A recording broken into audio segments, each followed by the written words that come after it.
Magandang umaga sa lahat. Narito ang latest weather update ngayong araw ng Linggo, February 25, 2024. Hanggang sa mga susunod na mga araw.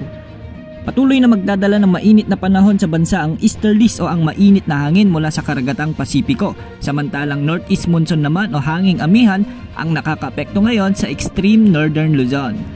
Asahan ng magandang panahon ngayon sa Luzon pero posibleng magkaroon ng bahagyang maulap hanggang sa maulap na papawirin na may pulupulong pag-ulan at pagkidlat pagkulog sa ilang bahagi dito.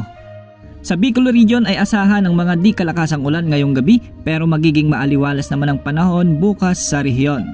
Sa Visayas ay makakaranas ng maulap na papawirin na may kalat-kalat ng mga pag-ulan pagkidlat at pagkulog ang Southern Leyte at Cebu dulot ng umiiral na easterlies.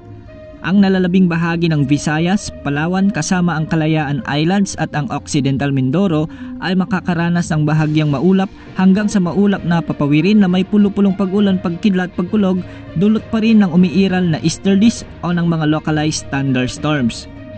Sa Mindanao naman ay asahan ng maulap na kalangitan na may kalat-kalat na pag-ulan at pagkidlat pagkulog ngayong gabi sa may Cotabato, Cagayan de Oro, Surigao del Norte at Surigao del Sur dulot ng easterlies. Posible ang flash flood o landslide dahil sa katamtaman hanggang sa kung minsan ay malalakas na pag-ulan sa mga nasabing lugar.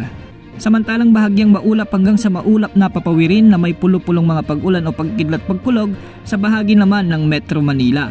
Bukas ay asahan naman na mas titindi pa ang heat index sa ilang lugar na posibleng pumalo sa hanggang 40 degrees Celsius. Ang heat index ay ang pinagsamang epekto ng mainit na temperatura at moisture sa hangin na siyang aktwal naman na nararamdaman ng ating mga katawan. Pinag-iingat pa rin ang lahat sa banta ng heat stroke at dehydration dahil sa mainit na panahon kaya ugaling uminom ng maraming tubig at umiwas sa matinding sikat ng araw kung kinakailangan. Samantala wala ding bagyo na inaasahan sa mga susunod na araw at malaya ring makakapamalaot ang mga kababayan nating mangingisda dahil wala ring nakataas na gale warning mga karagatang sakop ng ating bansa. Yan ang latest weather update ngayong gabi. Maging handa sa bawat oras dahil minu-minuto ay nagbabago ang ating panahon. Ito pang weather update ng bayan, maasahan anumang panahon.